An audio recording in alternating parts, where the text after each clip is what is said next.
primero veamos Efesios 4, verso 7. Y si tú tienes Biblia, por favor busca en tu Biblia Efesios 4, versículo 7.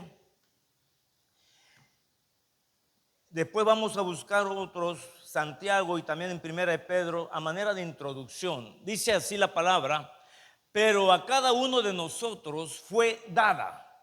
O sea, nadie tiene algo por ti mismo, sino que recibiste, ¿no? Fue dada la gracia conforme a la medida del don de Cristo. Un don es un regalo también, es una dádiva, es un favor. Buscando el significado de la palabra favor, pues decimos: Señor, estamos rodeados de tus favores. Favor es la gracia de manera tangible. Repite conmigo: la gracia de Dios de manera tangible. O sea, tú hablas de la gracia, pero esa gracia es intangible. Pero cuando tú ves el favor de Dios, es su gracia de manera tangible, palpable, visible, que tú puedes decir: esto es un favor de Dios, esto también es un favor de Dios, mis zapatos es un favor de Dios. Todo lo que nos rodea son los favores de Dios, o sea, la gracia de Dios en nuestra vida de manera tangible, palpable, visible, de tal modo que tú puedas decir: te doy gracias, Señor, por esto, por esto, por esto otro y por todas las cosas que ahora me rodean, porque son dádivas tuyas. Y esos favores Dios nos los da, esos dones, esos regalos, para que hagamos algo con ellos. Dios tiene un propósito. Él no quiere solamente llenarnos espiritualmente y llenarnos materialmente solamente para que estemos gordos. ¿A quién le gusta estar gordo?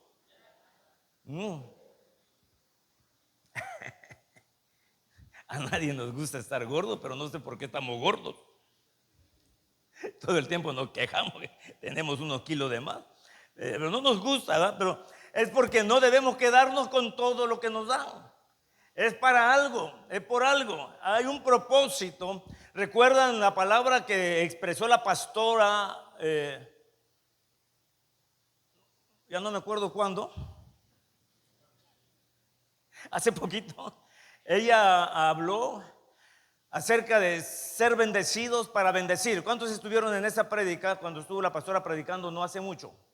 Digo, la fecha exacta no me acuerdo, pero apenas hace algunos 2 días atrás. ¿Sí te acuerdas? Bendecidos para bendecir. Y habló de la promesa que Dios le dio a Abraham: te bendeciré y engrandeceré tu nombre para que sea bendición. Escúchalo bien. Te bendeciré y engrandeceré tu nombre para que sea bendición. O sea, Dios no solo quiere engrandecerte. Dios no quiere que el placer de Dios es ver que tú te hagas grande, grande, grande, grande, sino que el propósito de Dios para engrandecerte es para que tú seas bendición. Que tú y yo podamos ser bendición para alguien más. Sobre eso vamos a estar hablando hoy. Todo lo que hemos recibido y lo que vamos a seguir recibiendo. Alguien tiene que emocionarse con eso. Es que con ese entusiasmo, mis amados, no vamos a seguir recibiendo nada. ¿Has sido bendecido? ¿Vas a seguir siendo bendecido? O sea, que todavía esto no se frena. ¿O ya quiere que se frene? ¿Le pedimos a Dios que ponga un stop? No, ok. Viene más, amén. Pero no te olvides que hay un propósito. Por eso el apóstol Santiago dijo en su carta, dijo así: presta mucha atención de eso que dijo el apóstol Santiago. Dice: pedís y no recibís. ¿A cuánto les pasa? No levanten la mano, nada más considéralo. Pedís y no recibís porque pedís mal. Y luego, ¿qué sigue diciendo? El pasaje, aquel que lo conoce, ¿alguien conoce este pasaje del que estoy hablando? Pedís y no recibís porque pedís mal. ¿Por qué está pidiendo mal? Porque estás pidiendo solamente para gozar en vuestros deleites. Ya me vi Dubái, ya me vi no sé dónde, y solamente piensas en disfrutar. No está mal disfrutar, porque Eclesiastés dice que es un don de Dios disfrutar del bien de tu trabajo. Está bien. El problema es que solamente pensemos en disfrutar y no pensemos en bendecir a nadie. ¿Me estoy explicando? Sí, eso es determinante. Cuando estamos bendiciendo a los demás, mira, mientras bendices a los demás, de algo estás disfrutando. No está mal disfrutarlo, porque para eso es. Pero no te olvides, no seas muy egoísta, pues. O sea, algo que tenemos que aprender a renunciar es a nuestro egoísmo.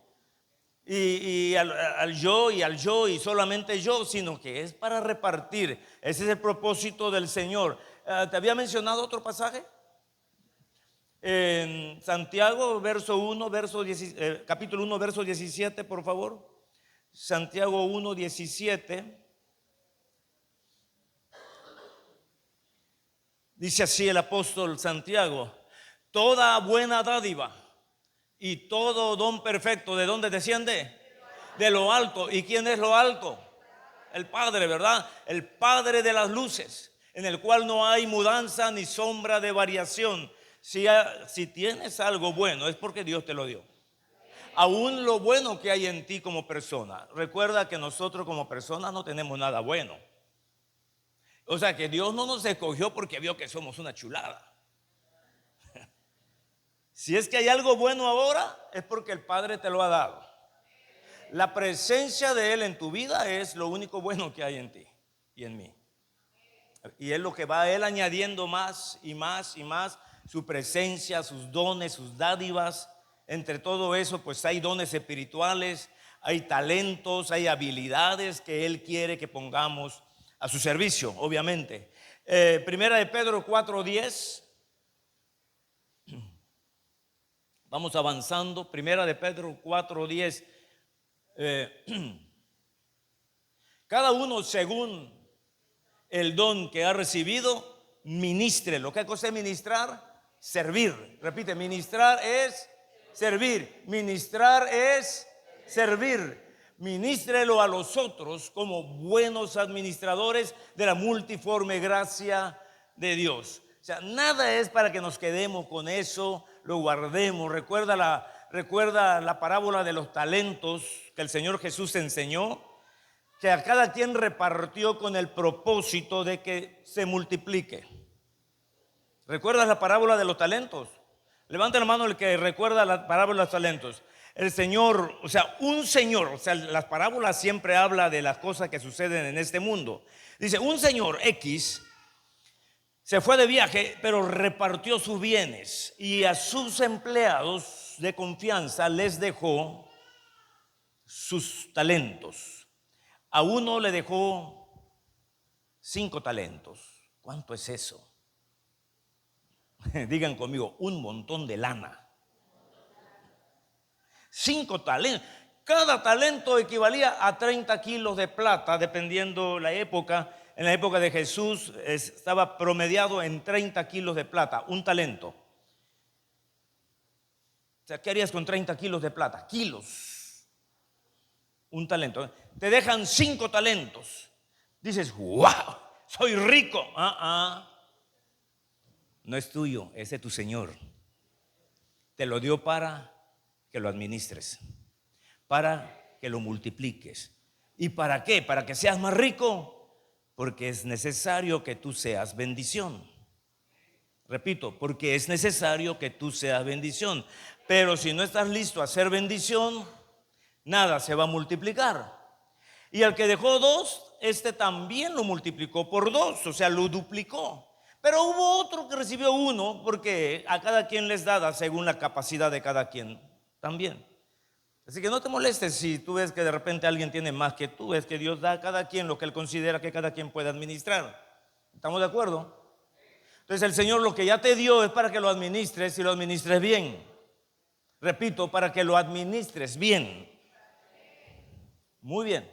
Entonces cuando vino el Señor y pidió cuentas, porque nos van a pedir cuentas, viene el Señor y pide cuentas. El que había recibido 5 dijo, aquí tienes otros 5. He ganado sobre ellos, y los entrega. Bien, dijo el Señor, buen siervo y fiel. En lo poco. Pero en lo poco fuiste fiel, ahora te voy a poner en lo mucho. O sea que por mucho que tú hayas recibido el 2025, si tú puedes ser fiel, el Señor te va a poner sobre más. ¿Cuánto le dan la gloria al Señor por esto? Amén. No sé cuánto hayas recibido, mucho o poco, no sé cuál es tu percepción, pero si tú eres fiel, el Señor te va a poner sobre más.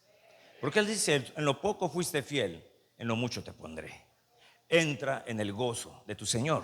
Y así hizo también con el otro que ofreció 2 porque había recibido 2. Entonces ya tenía 4 y dijo lo mismo. Pero aquel que solamente recibió y no alcanzó el propósito del Señor, sino que lo escondió, no hizo nada con lo que había recibido, no lo puso, no lo multiplicó y no lo puso a trabajar para su Señor. No sé si me estoy explicando. El Señor le dijo, siervo malo y negligente, no pudiste ser fiel en lo poco, no hay más para ti. Y dice, quítenle ese talento y dénselo al que tiene 10 talentos. ¿Por qué? ¿Por qué se lo dio al que tenía más? Porque Él mostró fidelidad, Él mostró lealtad y Él mostró que sí entendió el propósito del Señor y que hizo multiplicar los 5 que tenía. Él es digno de recibir más porque lo va a seguir multiplicando. Pero quien es flojo, quien es negligente, que no entiende el propósito del Señor y solo esconde lo que ha recibido, no espere más. Es más, lo que te ha sido dado se te puede quitar. ¿Sí estamos de acuerdo? Bueno, es palabra del Señor, aunque no estemos de acuerdo. ¿Estamos listos para comenzar? Vamos a analizar hoy, hasta donde nos dé el tiempo, pero quisiera yo que analicemos el ejemplo de 3 personajes. 3 personajes, uno de ellos, y voy a ir rápido porque son personajes de los cuales ya hemos hablado. Ojalá que cuando hablamos de ese personaje hayas tú estado, porque se te va a familiarizar y se te va a facilitar. ¿Recuerdan cuando hablamos de José? José el soñador, José el hijo, uno de los más menores de los hijos de Jacob, aquel que soñaba, aquel que recibió una túnica de colores y aquel que fue vendido para Egipto como esclavo y que le fue mal en esa etapa, porque decimos le fue mal porque todos entendemos que cuando las cosas no están saliendo como a nosotros nos gusta, decimos me está yendo mal. ¿Sí o no? Cuando las cosas te están afectando, te están causando dolor, molestia, tristeza, lo que sea, generalmente decimos me está yendo mal. Pero sí deberíamos cambiar ese lenguaje. No te está yendo mal. Estás en el camino del Señor. Mira, cuando nosotros estamos en el camino del Señor, aún las cosas que parecen estar mal en nuestra vida están alcanzando un propósito. A José le estaba yendo mal, aparentemente. Fue vendido aparte que de por sí lo trataban mal por sus hermanos, ahora lo venden como esclavo y se va a Egipto en calidad de una cosa, un esclavo. Lo ponen en la subasta y es comprado por un varón en Egipto llamado Potifar. Y quiero que vayamos al pasaje bíblico, por favor, allá arriba si me ayudan. Génesis 39, el versículo 4 nada más, para que veamos cómo se desarrolla José en medio de la adversidad. Cómo debemos desarrollarnos nosotros en medio de situaciones complicadas. Dice el verso 4, así halló José gracia en sus ojos y le servía. Está hablando de Potifar, su amo. Y él le hizo mayordomo de su casa y le entregó en su poder todo lo que tenía. Miren, lo que yo quiero mostrar en esta historia es que José había sido bendecido. Pregúntenme cómo. Pero así como si tuvieran ganas de saber. Ok. José había sido bendecido porque Dios le había dado dones. Él tenía el don de interpretar sueños. Y él tenía un don de sabiduría. ¿Cuántos quieren eso? ¿Y cuántos ya tienen eso? Algunos, ok. Pídanle más al Señor. Dice la Biblia que el que tenga necesidad de sabiduría, pídasela al Señor. Él va a darte abundantemente y sin reproche. Y vaya que nos hace falta. Ahora bien, llega a José como esclavo, pero fue tan buena su actuación. Digo actuación por la manera de actuar, no por ser una actuación falsa, sino por su manera de accionar como esclavo. Él hace cosas que a la vista de Potifar le agradó.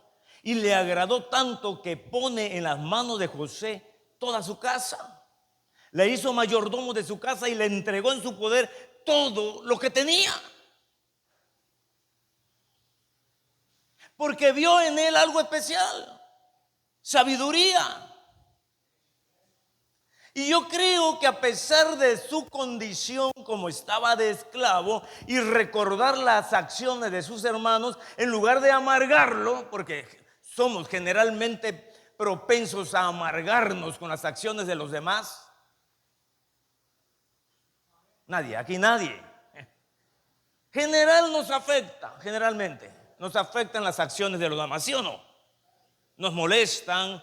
Y el resentimiento que a veces guardamos se convierte en amargura y la amargura nos despedaza. Ya no le encontramos sentido a la vida porque nos está yendo mal por culpa de...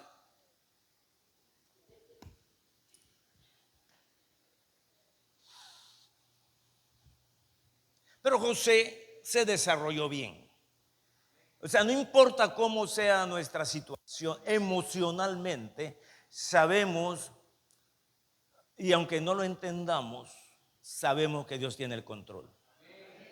Repito, aunque no lo entendamos en su momento, porque no vemos por dónde, todo aparentemente está mal.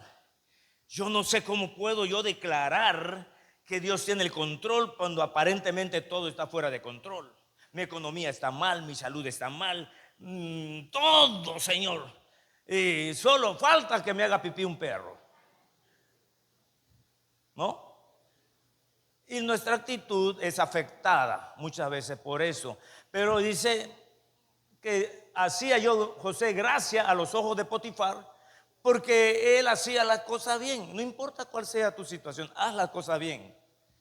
Desarróllate bien. Ejercita la sabiduría que Dios te ha dado. Si no te la ha dado, pídesela.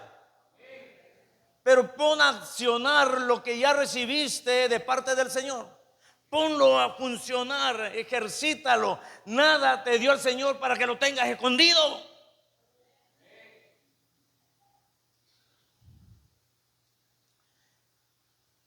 Y así prosperó. Obviamente, ¿verdad? Pues sucedieron cosas que dice a José, le otra vez, la señora de Potifar. No quiero hablar de ella. Pero bueno, José, debido a la situación que enfrenta con la señora de Potifar, se tiene que ir a la cárcel. Y veamos el capítulo 39, por favor, allá arriba, si me ayudan. Capítulo 39, versos 22 y 23 en Génesis.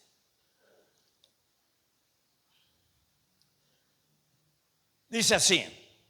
Ya estaba José en la cárcel. Estoy yendo rápido porque sé que ustedes conocen la historia. El jefe de la cárcel entregó en mano de José el cuidado de todos los presos, nada más, que había en aquella prisión. Todo lo que hacía allí, él lo hacía. Verso 23, no necesitaba atender el jefe de la cárcel cosa alguna de las que estaban al cuidado de José, porque Jehová estaba con José. Lo que él hacía, Jehová lo prosperaba. Estaba siendo bendecido, ¿sí o no? En medio de la calamidad. Es que muchas veces nosotros queremos que para entender que estamos siendo bendecidos, que la calamidad se acabe, que los problemas se esfumen. No, es que en medio de esa calamidad, en medio de esa necesidad, en medio de esa situación, en medio tal vez de esa enfermedad, en medio de cualquier circunstancia que tú puedas atravesar, el favor de Dios está contigo. Porque Dios estaba con José y todo lo que él hacía, él lo prosperaba. Pero estoy en la cárcel, Señor. No importa. La situación es difícil, no importa, aquí estoy contigo. ¿Sí me estoy explicando? Es importante que nosotros veamos eso y en lugar de quejarnos, pongamos al servicio de los demás, porque a veces queremos servir a Dios, pero no queremos servir a los demás. Pero lo importante es aquí que es al servicio de los demás que servimos a Dios. Entonces Dios prospera. ¿A quién estaba sirviendo José? Jefe de la cárcel. Literalmente el jefe de la cárcel hicieron su trabajo. Él estaba tranquilo, dice, no me preocupaba de nada lo que tengo que hacer en la cárcel. José está a cargo. ¿Y quién recibía el sueldo? El jefe de la cárcel. ¿Y José qué recibía? Su comida. Si lo vamos a ver de ese punto, él era un preso. Él recibía su comida, pero estaba siendo bendecido por Dios. Y Dios estaba preparando al futuro gobernador de Egipto. Él no lo sabía todavía. Él no entendía cómo. Él no entendía qué es lo que iba a pasar. Pero él estaba poniendo al servicio del Señor todo lo que él estaba recibiendo del Señor. ¿Sí me explico hasta aquí? Que lo que tenemos que hacer para que el favor de Dios se multiplique. ¿Se trata de eso, sí o no? Ok. Entonces, sigamos de frente porque el tiempo apremia. Génesis 41, verso 37 al 43. Génesis 41, 37 al 43.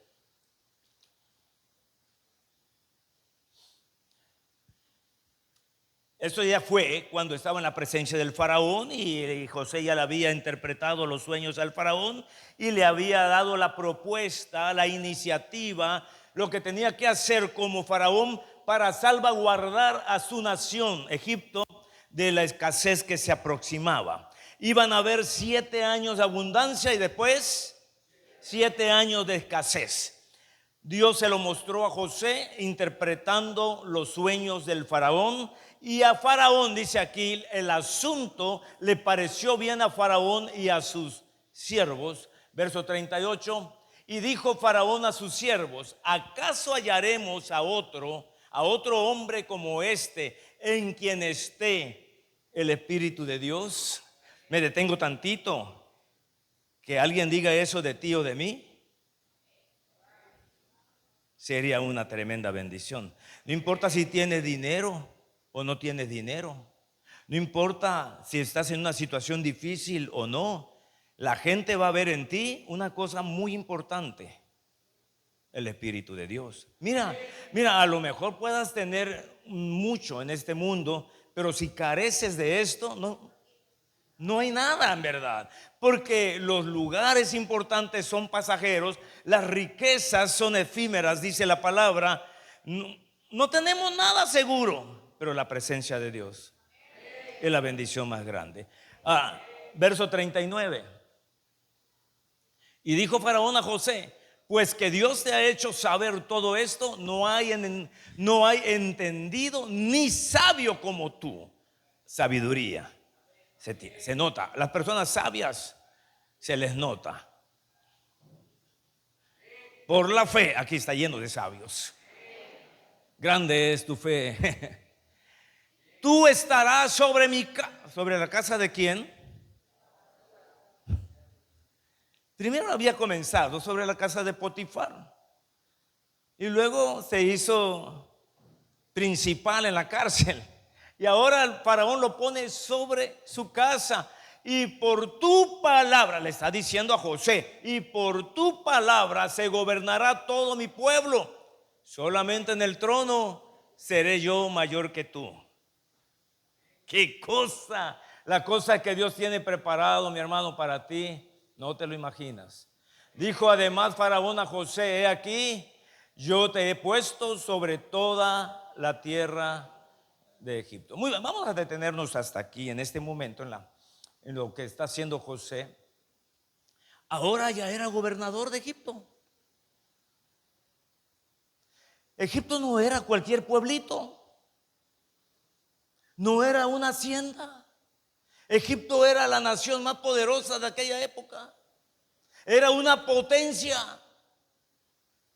Egipto era un país muy poderoso y ahora José estaba como gobernador de ese país en una época difícil donde se tenían que tomar decisiones determinantes, y José fue puesto allí para tomar decisiones importantes que afectarían la nación completa. Mire, yo no sé a dónde te vaya a llevar y a dónde me vaya a llevar el Señor, pero si tú y yo ponemos las virtudes, los talentos, las habilidades y los dones que Él nos ha dado al servicio del Señor, prepárate, porque el Señor te va a llevar a lo más. No sé a dónde, no me preguntes, pero el Señor te va a llevar a lo más en este mundo. No solamente podemos pensar que Dios nos va a llevar a su eternidad, gloria al Señor, porque ahí vamos todos si tú crees en Jesucristo. Pero aquí estamos hablando de las cosas terrenales, donde el Señor nos va poniendo y nos va estableciendo, porque lo poco que recibimos lo pusimos a su servicio. Y ahora, como gobernador de Egipto, él estuvo a cargo de ver qué se iba a hacer con toda la cosecha. Y él dijo, puedes leer esto con más calma, pero él dijo, de toda la cosecha, la quinta parte va a ser guardada. Durante estos 7 años se va a guardar la quinta parte de todo lo que se coseche. Y en esos 7 años hubo abundancia. Abundancia. Cuando recibas abundancia, mi hermano, no te lo gastes todo. Es un consejo. No te lo gastes todo, porque cuando vengan los años flacos vas a quedar más flaco. Gloria a Dios por lo de flaco. Pero mira, cuando hay abundancia, guarda un porcentaje para los años flacos que se aproximan, porque la vida da vueltas. No todo el tiempo va a haber abundancia, mi amado. Si tienes abundancia, estamos en temporada alta, venga, mañana salgo otra vez y regreso otra vez, llena la cartera. Y cuando se termine la temporada alta, sucede en todas partes por falta de sabiduría. Pero le dijo José a Faraón, guarda la quinta parte. Y comenzó a guardar. Oye, pero ya tenemos mucho guardado. Sigue guardando. ¿Por qué? Porque los años de escasez que vienen van a ser 7 años también, y todos van a tener hambre. No habrá siega, o sea, no habrá cosecha durante 7 años. ¿Te imaginas eso?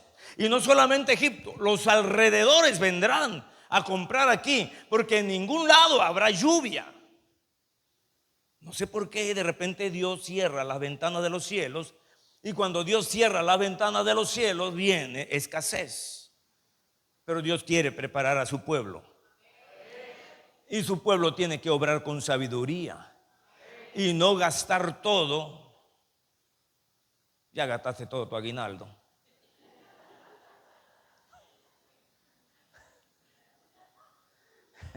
Ya no quedó nada, dice, ahora a prestar porque viene la cuesta de enero. Enero está difícil, y esto y lo otro.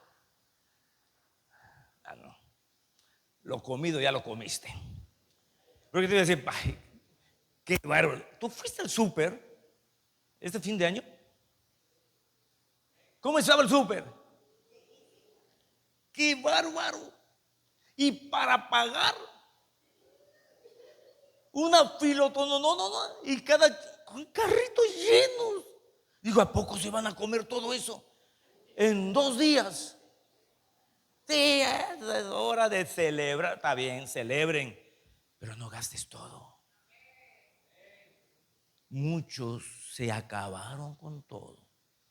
Y ahorita a sufrir se ha dicho. Y es lo que no quería José. Prepárate, Faraón, prepárate. Y así fue yendo. Ahora bien, miren lo que quiero mostrarles aquí. Si el propósito de Dios hubiera sido que José sea grande, ya lo hizo. Si el propósito de Dios es que tú seas grande, ya lo hizo. Porque Dios te está bendiciendo. Dios ya te sacó de donde estabas. Dios lo sacó a José de la cisterna donde lo pusieron sus hermanos. Dios ya lo sacó de la esclavitud y estaba gobernando Egipto. Dirá, ¿ese era el propósito de Dios? Todavía no. Repite conmigo, todavía no. Hay algo más.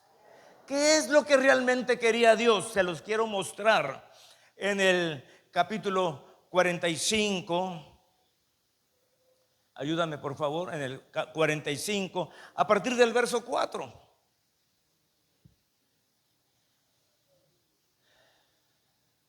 Cuando José por fin se da a conocer a sus hermanos, fíjense cómo él habla. Y aquí se deja ver el verdadero propósito de Dios. No era solamente engrandecer a José porque le parecía muy guapo. Dice aquí, entonces dijo José a sus hermanos, acérquense a mí ahora. Y ellos se acercaron. Y él dijo, yo soy José, vuestro hermano, el que vendisteis para Egipto. Aquí les tembló las patitas a ella. Ay, mamá mía, ya nos. El 5 dice, ahora pues, no se entristezcan, ni les pese haberme vendido acá. Escuchen bien esto. Porque para preservación de vida me envió Dios delante de vosotros. No era solamente, ¿quién es el que estaba haciendo todo? Dios, solo que José no lo veía en ese momento. Así como tú no ves cómo es la mano de Dios moviéndose en tu adversidad, pero es Él el que se está moviendo. ¿Estás de acuerdo? Pues ya han habido apenas 2 años de hambre en medio de la tierra, y aún quedan 5 años en los cuales no habrá arada ni siega. Y Dios me envió delante de vosotros, escuchen esto, para preservaros posteridad sobre la tierra. ¿A quiénes? Al pueblo, a sus hermanos. Y para daros, cuando dice daros, es para darles a ustedes vida por medio de gran liberación. Así pues, no me enviasteis acá vosotros, sino Dios, que me ha puesto por padre de Faraón, por señor de su casa y por gobernador de toda la tierra de Egipto. Vamos a detenernos ahí. Entonces dice, wow, todos decimos, wow, lo hace solo con José. Qué afortunado fue José. No, él sufrió como a lo mejor tú. Y a veces no la ves llegar. Tú no sabes los propósitos del Señor todavía, hasta que se ven cumplidos. En tu propia vida se va a ver cumplido. Muchas promesas que tú dices, no sé cuánto tiempo había pasado que José había soñado que sus hermanos estarían delante de él inclinados. Muchos años, pero por fin ahora sus hermanos estaban allí delante de él todos agachados, esperando la sentencia. Pero José les dijo, no, he entendido el propósito de Dios, así que yo no tengo nada en contra de ustedes, porque hubo un propósito de Dios. Que aún una persona que aparentemente te ha causado daño fue parte del propósito de Dios.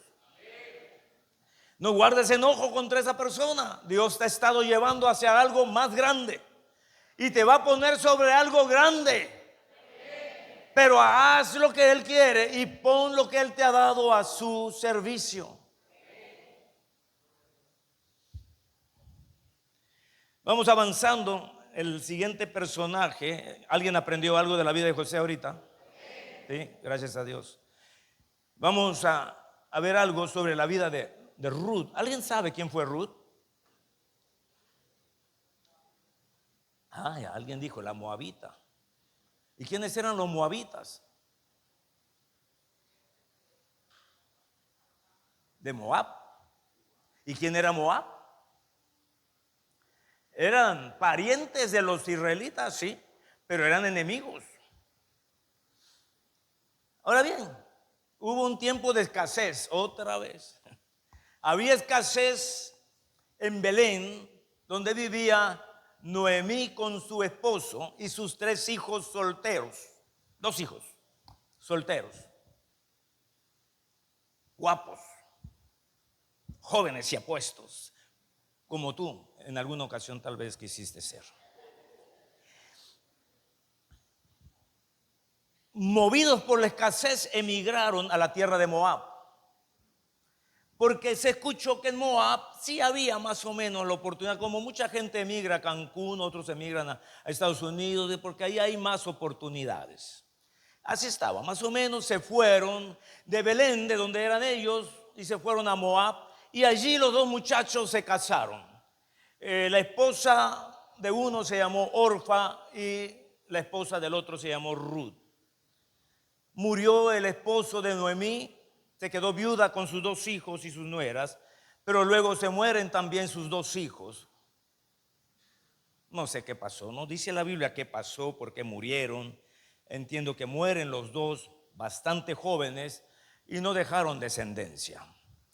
Entonces Noemí se ve sola allí con sus 2 nueras, y ella, de acuerdo a las costumbres, le dijo a sus nueras: no tengo más hijos para que ellos se casen con ustedes, porque cuando una familia dejaba viudas sin descendencia, el hermano menor o el hermano, quien sea mayor o menor, estaba obligado a casarse con la viuda para darle descendencia a su hermano muerto. No era solamente para tener más mujeres, era para darle descendencia. Pero no era solamente darle descendencia, sino partirle la herencia. Y es donde muchos ahí torcían el rabo, porque muchos preferían no recibir esa responsabilidad porque tenían que partir la herencia. Y hay ciertas historias en la Biblia del cual no voy a hablar hoy porque no me da tiempo, pero se queda Noemí y le dice: yo no puedo prometerles nada, así es que yo me regreso a mi tierra, a mi champueblo, dirían aquí, a Belén, de donde yo soy, y ustedes no tienen por qué seguirme, ustedes son libres, quédense aquí en su tierra y hagan lo que bien les parezca. Y Orfa abrazó a su suegra y lloró y le dijo: te amo mucho, suegra, pero no voy contigo, y se quedó. Entonces Ruth le dijo, precisamente es ahí donde comienza la historia interesante de Ruth. Teniendo la oportunidad de deshacerse de su suegra, no lo hizo. Repitan conmigo: lealtad. Otra vez, lealtad. Los favores se pagan con lealtad. Ya no escuché ningún amén. Bueno, los favores que vienen de parte del Señor o de parte de cualquier persona que venga de parte del Señor, esos favores se pagan con lealtad. Miren lo que hizo Ruth para con su suegra Noemí. Ruth, libro de Ruth, por favor, capítulo 1, versos 16 al 18. Ruth, capítulo 1, versos 16 al 18. Respondió Ruth cuando su suegra dijo: pues no tengo nada que darles, pueden irse. Dice: no me ruegues que te deje y me aparte de ti, porque a donde quiera que tú fueres, iré yo, y donde quiera que vivieres, viviré. Tu pueblo será mi pueblo y tu Dios será mi Dios.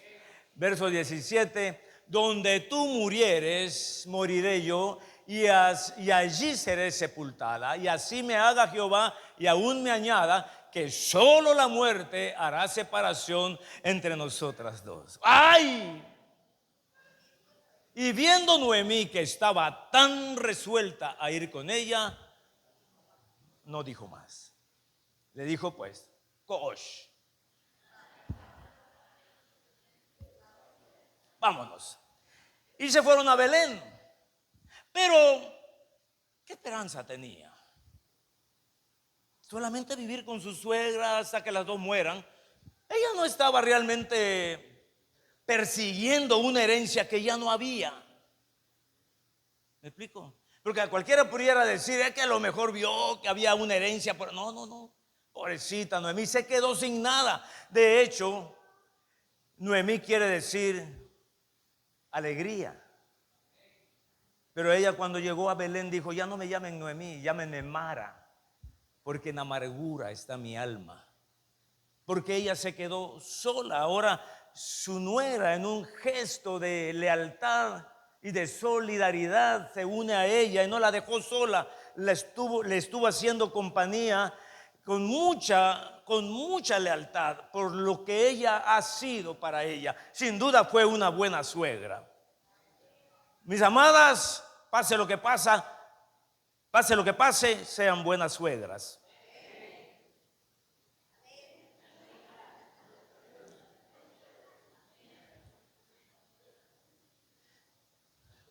David, di amén. ¿Te están escuchando, hijo? Y cuando eres una buena suegra, hay buenos yernos y buenas nueras. Porque todos cosechamos lo que sembramos, ¿sí o no? Y ahora Noemí regresa toda devastada y Ruth estaba con ella. Y estuvieron cierto tiempo solas en su casita en Belén, tal vez recordando muchas cosas que Noemí le contaba de la vida en Belén, que era una vida que Ruth desconocía. Era tanto diferente la cultura, la fe y todo eso, que Ruth estaba dispuesta a adoptar y aprender. Le dijo, tu pueblo será mi pueblo, tu Dios será mi Dios, porque como moabita tenía otra clase de creencias y costumbres.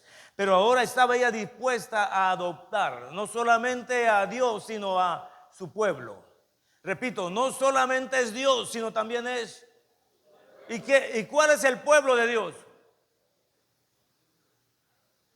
Ahora, la iglesia. ¿Acaso la iglesia no es el pueblo de Dios? ¿Están seguros de eso? Repite conmigo. Dios será mi Dios y su pueblo será mi pueblo. Eso se llama lealtad. No porque las cosas siempre vayan a estar bien, sino porque hay en mi corazón lealtad a Dios. Y si hay lealtad a Dios, hay lealtad a su pueblo. Ya estamos captando la onda. Entonces, Ruth estaba con esa correcta actitud y de repente su suegra se le prendió el foquito. Es algo que nos falta a muchos.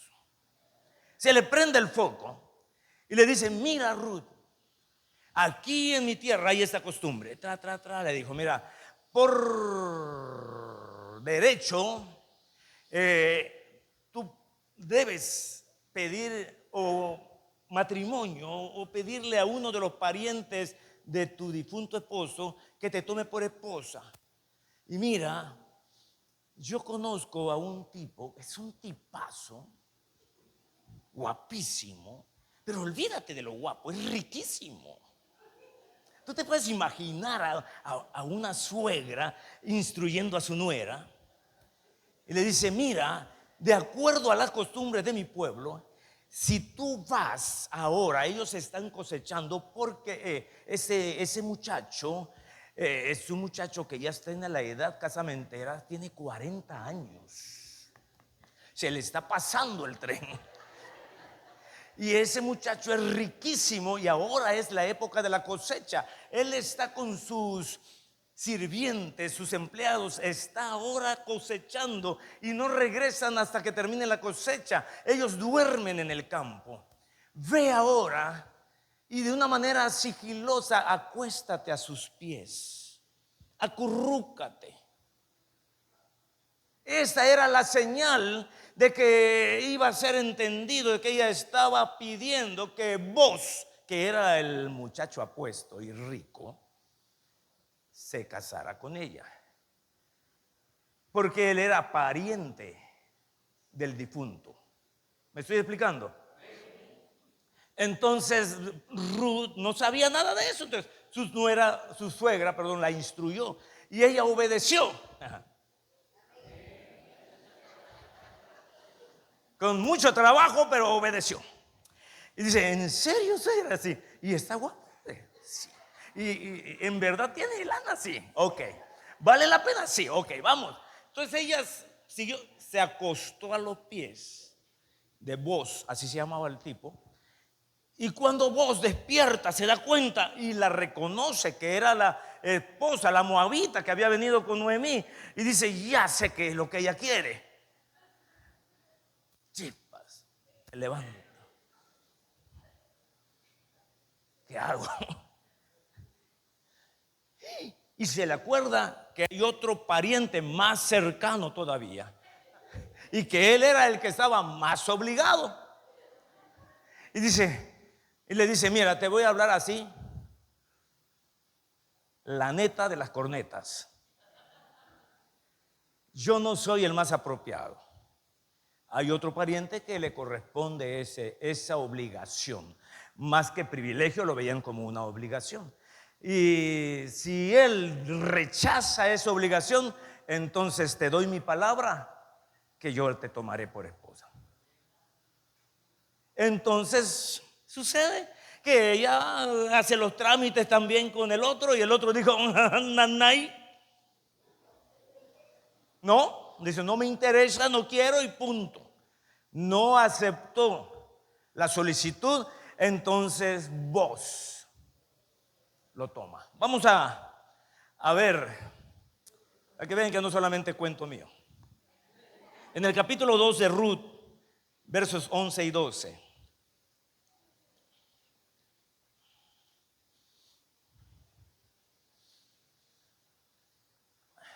Respondiendo Boaz, le dijo, he sabido todo lo que has hecho con tu suegra después de la muerte de su marido, de tu marido, y que dejando a tu padre y a tu madre y la tierra donde naciste, has venido a un pueblo que no conociste antes. Jehová recompense tu obra y tu remuneración sea cumplida de parte de Jehová, Dios de Israel, bajo cuyas alas has venido a refugiarte. Pongamos el 13. Y ella dijo, Señor mío, halle yo gracia delante de tus ojos, porque me has consolado y porque has hablado al corazón de tu sierva, aunque no soy ni como una de tus criadas. Vamos a detenernos. Es la historia larga y muy hermosa. Les recomiendo que lean todo el libro de Ruth llegando a casa. Pero aquí está vamos a decir, la remuneración, aquí está la recompensa, la paga de la lealtad. Miren, para ser rápidos en esto, sucede que Ruth se casa con Boaz y fueron felices para siempre y ricos. No era algo que ella buscaba. Por eso yo les digo, no busquemos primero la riqueza, busquemos a Dios. Y todas las cosas vendrán por añadidura. Entonces es algo tan palpable en el pueblo del Señor cuando el pueblo busca a Dios y su justicia. Cuando queremos obedecer a Dios sobre cualquier cosa y mostramos realmente esa lealtad a Dios, Dios recompensa. Pero no solo se quedó en el hecho de que fue esposa de Boaz y fueron ricos y fueron felices por siempre, sino que del hijo que tuvo Boaz con Ruth, de ahí sigue la genealogía de Jesucristo. Fue parte de la genealogía de Cristo. Ella nunca lo supo, pero yo no sé, a reserva de la opinión de ustedes, yo creo que en la eternidad ella se entera de todo eso. Y está en la Biblia.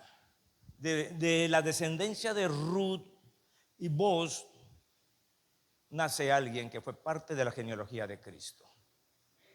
Son bendiciones, son privilegios. Dices, ¿cómo es posible que una moabita, que era parte de un pueblo enemigo de Dios, ahora se convierte en parte de la genealogía de Cristo, de quien somos salvos todos nosotros? Porque Dios hace cosas que no entendemos, ni tenemos por qué entender, porque son cosas que le corresponden a Dios. Pero lo mismo puede hacer contigo si eres leal. Fíjense que la lealtad es mucho más fuerte que la fidelidad. la fidelidad se ve con las acciones, pero la lealtad se ve con las actitudes. ¿Me expliqué? Entonces lo que tuvo Ruth fue lealtad a su suegra, pero también a Dios y al pueblo de Dios. Y esa lealtad fue remunerada por Dios. No te dé miedo ser leal, porque la lealtad trae grandes recompensas de parte del Señor. A veces no tenemos por qué serlo, pensamos, como la otra nuera de Noemí que se llamó Orfa. Ella dijo, bueno, la verdad, qué buena onda de mi suegra, pero pues yo prefiero quedarme aquí en mi tierra. No es fácil irse de tu tierra. Los que han salido de su tierra saben que es difícil desprender el cordón umbilical de tu pueblito. Y es que para todos su pueblito es el más bello del mundo. Es que no has conocido Tzitzantún. Tzitzantún, muy antiguamente se llamaba el huerto de Edén, capital del mundo. Bueno, y así es el pueblito de cada quien, ¿eh? Es su pueblito. Tu pueblito es mágico, ¿sí o no? Por eso Orfa no quiso irse. Dijo, no, mi pueblo es mi pueblo y aquí me quedo. Pero Ruth sí. Y dijo, yo adopto, yo aprenderé, yo me adaptaré. No es fácil adaptarse a nuevas costumbres, a nuevas creencias, todo era nuevo. No es fácil, no, para nada. Pero Dios lo remuneró de manera maravillosa. Denme 10 minutos. Sí, denme 10 minutos y hablamos del último, que también es bien conocido por ustedes. Se llamó Nehemías. ¿Cómo se llamó? Nehemías. ¿Y qué hizo Nehemías? ¿La reconstrucción de qué? De los muros, exactamente. De los muros de Jerusalén. Nehemías estaba en la capital del imperio y él, estando allí, él tenía un buen trabajo. Él era copero del rey. Como dicen algunos, si no tienes sarna, ¿por qué buscas sarna para rascarte? O sea, si estás tranquilo, ¿para qué buscas problemas? Pero Nehemías, estando allí en el reino, se entera de que Jerusalén, la ciudad de sus padres, porque Nehemías no creció en Jerusalén, se calcula que Nehemías nació en cautiverio en Babilonia, que ahora era imperio de los medos y los persas, y él nada que ver en cierta forma con Jerusalén. Sin embargo, cuando se entera de la condición en la que estaba la ciudad, que para él, debido a lo que le contaban sus antepasados, era la ciudad santa, la ciudad de Dios, la ciudad de David, la ciudad de sus padres, él entró en una situación de dolor y empezó a llorar y no podía contenerse, como cuando tú te llenas de nostalgia y empiezas a llorar y no entiendes exactamente por qué. Y entonces el rey se dio cuenta, Artajerjes se dio cuenta y le pregunta, ¿por qué estás triste? Recuerden que no era permitido que alguien que está al servicio del rey esté triste en su presencia. Así que quita tu cara de triste. ¿Por qué? Porque se supone que tu rey es un buen rey para ti. Y se supone que el reino en el cual el Señor te ha puesto es el mejor reino y tú estás muy contento y no tienes por qué estar triste en su presencia. Entonces, cuando alguien está triste, estás insinuando que algo no está bien en mi reino. Estás insinuando que algo no está bien con mi reinado, ustedes saben. Entonces Nehemías empezó a tener miedo. Si el rey se da cuenta, me va a mandar a matar, porque no puedo estar triste en su presencia. ¿Me explico? Entonces, pero Dios tenía todo el control. Y se dio cuenta, le dijo, ¿por qué estás triste? Y él le dijo, ¿cómo no voy a estar triste si ya me enteré de cómo está la ciudad de los sepulcros de mis padres? Y le explica. Entonces el rey le dijo, ¿qué quieres? Y él dijo, si me concedes Nehemías, ¿por qué te metes en problemas? Si me concedes el poder ir a Jerusalén y reconstruir los muros, ¿y cuánto durará tu viaje y cuánto necesitas? Y cuando Nehemías le dijo al rey todo eso, todos los planes, los proyectos, le pareció bien al rey y dice, mejor se los leo. ¿O quieren que yo se los platique nada más? No, lo leemos. Nehemías 2, versos 6 al 8, rápidamente.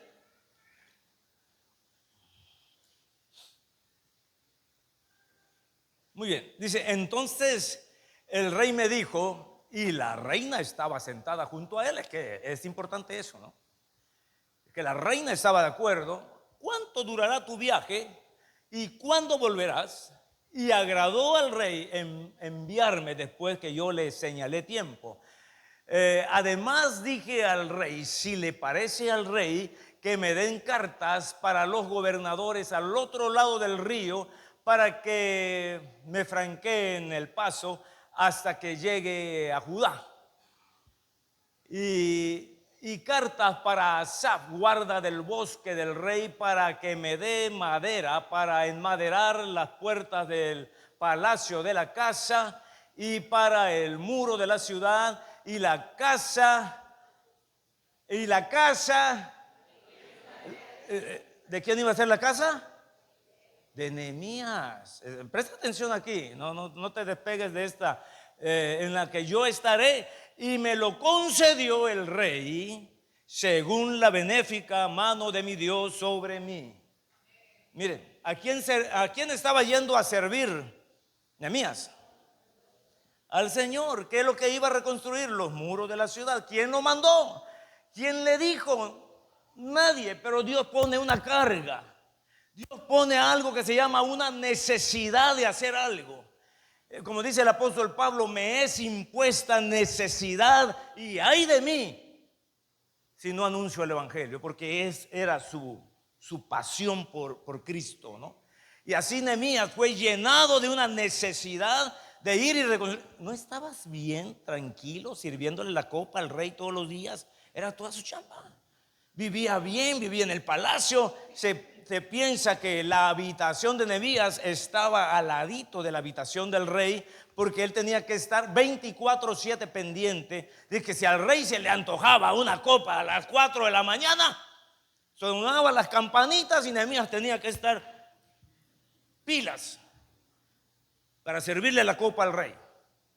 Era algo, pero estaba bien. Él estaba tranquilo, no había gran cosa, pero ahora irse a Jerusalén. Pero miren eso. ¿Tienes idea cuánta lana para reconstruir los muros de una ciudad? ¿Cuánta lana el rey puso en la mano de Nehemías? ¿Tú tienes idea? No, ni yo. Pero mucho dinero. Y aparte cartas para que las naciones que estaban debajo del dominio del imperio le den madera suficiente, y no solamente se la den, sino que se la lleven. Repite conmigo, favores. Y dice el texto, según la benéfica mano de mi Dios sobre mí. Aprendamos a reconocer que es la mano de Dios sobre nosotros. Quien nos está proveyendo, quien nos está dando, quien nos está bendiciendo, y eso es para ponernos a trabajar. Aquí Nehemías, quiero hacer énfasis en esto, Nehemías responde al favor de Dios con mucho trabajo, sacrificio y esfuerzo. Y es ahí donde muchos no queremos. Repite conmigo, hay que trabajar. Otra vez, ustedes como que no están animados. Hay que trabajar. Es que las cosas del reino no son nada más así. Es que Dios nos pone para servir, para trabajar, porque Él nos escoge para cosas tremendas. Entonces Él pone en nuestras manos, Él pone, en este caso en Nehemías, Él puso recursos.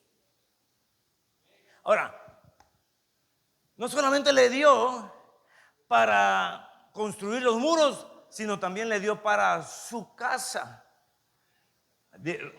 Qué bueno es el rey, ¿no? Qué bueno es el rey. Mis amados, algunos se preocupan, es que estoy trabajando para el Señor y mis cosas, ¿qué? ¿Y mi casa cuándo? ¿Crees que a Dios ya se le olvidó? Por eso yo les decía hace un rato, mientras tú sigues bendiciendo, de algo vas disfrutando, ¿sí o no? ¿Acaso Nehemías puso ahí en la solicitud, pero no voy si no me pones casa? No, simplemente dijo, y también para tu casa. Madera de cedro. Haz su casa de madera de cedro, a ver cuánto te sale. Un cachito. La madera de cedro es la más cara, una de las más caras, porque es la que más aguanta. No le entra la polilla, no le entra el comején. Tienes casa para tus nietos, tus bisnietos. No, le hizo una buena casa. ¿Por qué? Porque estaba al servicio. Es más, ni siquiera del rey, porque estaba trabajando para Jerusalén, la ciudad de Dios, el pueblo de Dios. No te dé miedo. Ay, Señor. Tú siempre has escuchado y algunos han pensado que es manipulación de los pastores decirte, no te dé miedo invertir en el reino. Es que es la palabra del Señor. Tú inviertes en el reino. Olvídate. Dios sabe recompensar. No hay mejor banco que el reino del Señor. Y el que lo cree y lo practica es bendecido. Un pasaje más de Nehemías y ya cerramos con esto. Nehemías 4, del 4 al 6.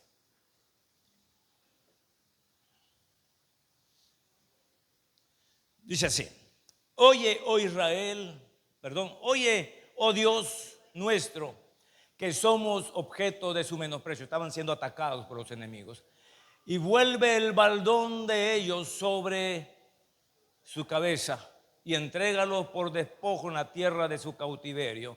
Verso 5: no cubra su iniquidad ni su pecado sea borrado delante de ti, porque se airaron contra los que edificaban. Verso 6: edificamos pues el muro y toda la muralla fue terminada hasta la mitad de su altura, porque ¿quién?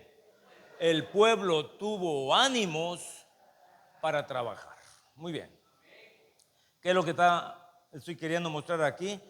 Cuando estamos poniendo nuestra vida, nuestros recursos, nuestro tiempo, nuestras fuerzas al servicio del Señor, Dios te va a respaldar. ¿Hubieron oposiciones? Claro que lo hubieron. ¿Hubieron ataques? Claro que lo hubieron. ¿Hubo enemigos que querían obstaculizar todo? Claro, pero hubo respaldo de Dios y hubo respaldo del pueblo. De tal manera que antes aún del tiempo señalado terminaron. Y la verdad, los muros no era un muro de bloques. Eran muros anchos, donde podía caminar, se podía transportar una carreta sobre el muro. Muros anchos, parecía una calle. Esa clase de muros que protegían una ciudad no era cualquier pared.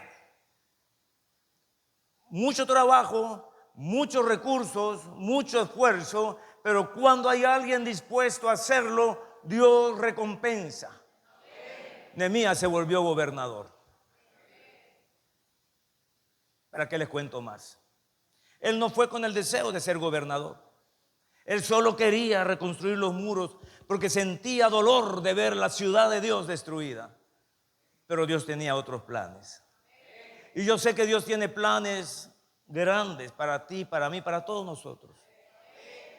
No nos dé miedo poner nuestro trabajo, nuestro esfuerzo y aún nuestros recursos. Porque Dios a través del rey le puso en las manos a Nehemías mucho dinero. Y es algo que a muchos les resulta tentador. Tengo mucho dinero ahora y ahora ya sé, voy a cambiar mi carro. Ya sé, ya no voy a vivir aquí en esta región, me voy a ir a vivir ¿a dónde te gusta? Haciendas, bueno, no sé, Poctapoc o algo así. allá por lo menos ahí en la zona hotelera, porque ahora tengo mucho. Qué bueno si Dios te ha dado mucho. La pregunta sigue al aire: ¿qué vas a hacer con eso? ¿Qué vas a hacer con los recursos que Dios ya te dio? Con los talentos que Dios te ha dado, los dones que Dios te ha dado. Depende de lo que tú hagas, es así como vendrá la segunda parte de lo que Dios tiene preparado para cada uno de nosotros.